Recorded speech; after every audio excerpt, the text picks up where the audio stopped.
Crown जो Saudi के हों या दुबई के हों, मोदी को इस तरह प्रिटेंड करते हैं, इतनी ज्यादा इंपॉर्टेंस देते हैं, वैल्यू देते हैं, जिस तरह से उनका सगा भाई या भाई हो, या भाई जैसा हो। क्यों? दुबई में चले जाएं उसके तो इंडियन की रेशो सबसे नंबर 1 पे आती है पॉपुलैरिटी में भी। सऊदीया में भी आप पाकिस्तानी को इतना सपोर्ट नहीं करते, वो उधर की ऑर्गेनाइजेशन उधर के नेशनल्स को नहीं हमें लाइक नहीं करते पाकिस्तानी। उसकी क्या वजह है? मतलब पाकिस्तानियों को नहीं लाइक करते, इंडियंस को लाइक करते हैं। बात कर रहे हैं ना, ठीक है। आपने कितनी बात बताई है उसकी? 1 अरब 40 करोड़। जी जी, ऑलमोस्ट ऑलमोस्ट वो 1 अरब 40 करोड़ कौम है, ठीक है। ये 26 करोड़ गुलाम है। पाकिस्तान को डायरेक्टली इंडिया के साथ विदाउट एनी डिले नेगोशिएट करना चाहिए।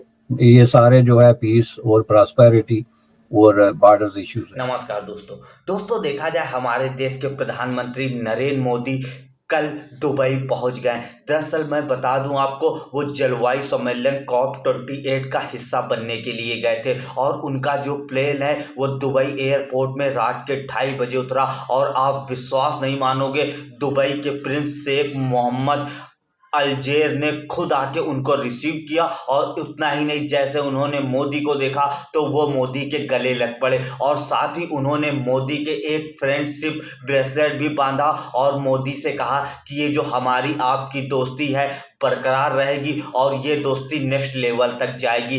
दरअसल देखा जाए दोस्तों, आज की डेट में जो इंडिया का दुनिया भर में जो सम्मान है, जो रुतबा है, वो मोदी की बदौलत है। क्योंकि अगर हम कुछ सालों की बात करें तो ये वही मुस्लिम कंट्रियां थी, जब भारत के पीएम जाया करते थे उनका इस तरीके से सम्मान नहीं होता था जिस तरीके का आज की डेट में होता है। और देखा जाए दोस्तों, इसी सम्मेलन में पाकिस्तानी प्रधानमंत्री भी पहुंचने वाले हैं और आप देखना कि उनका स्वागत कैसे होगा। और यही वो पाकिस्तानी है जो आज से कुछ साल पहले जब मुस्लिम कंट्री जाया करते थे तो उनका बड़ा सम्मान किया जाता था, लेकिन जब मोदी प्रधानमंत्री बने थे उन्होंने कह दिया था कि हम पाकिस्तान को कटोरा लेके भीख मांगने पे मजबूर कर देंगे। और आज पाकिस्तान की यही हालत है। जब भी पाकिस्तान के प्रधानमंत्री कोई भी देश जाते हैं तो वहाँ के जो प्रधानमंत्री या राजा होते हैं वो यही सोचते हैं कि ये कुछ ना कुछ मांगने के लिए आए हैं। और देखा जाए दोस्तों, ये मैं नहीं कह रहा हूँ, ये दरअसल पाकिस्तान की आम पब्लिक भी यही कह रही है। और साथ ही देखा जाए, दुबई के जो प्रिंस थे वो यही नहीं रुके,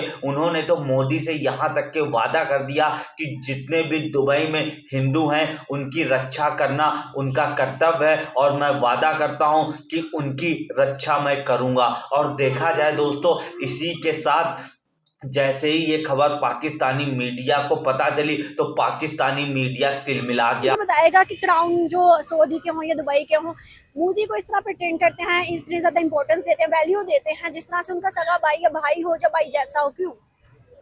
देखें, इसके लिए तो आपको क्वेश्चन में ही आपका आंसर है कि वो जो हमारा पड़ोसी मुल्क है उसकी जो इकानमी है वो हमसे देखे कितनी, वो वर्ल्ड की जो है 5th लार्जेस्ट ग्रोइंग इकानमी है।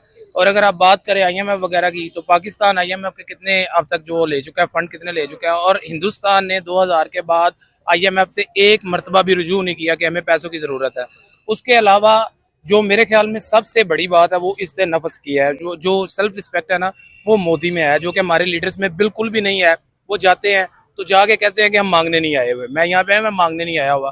तो जब आपने जाके अपना इंटरव्यू ये करवाना है टर्की जैसे ममालिक में, तो फिर मेरे ख्याल में फिर यही जो है ना वो सर्कमस्टांसेस और कॉन्सिक्वेंसेस ऐसे ही होंगे।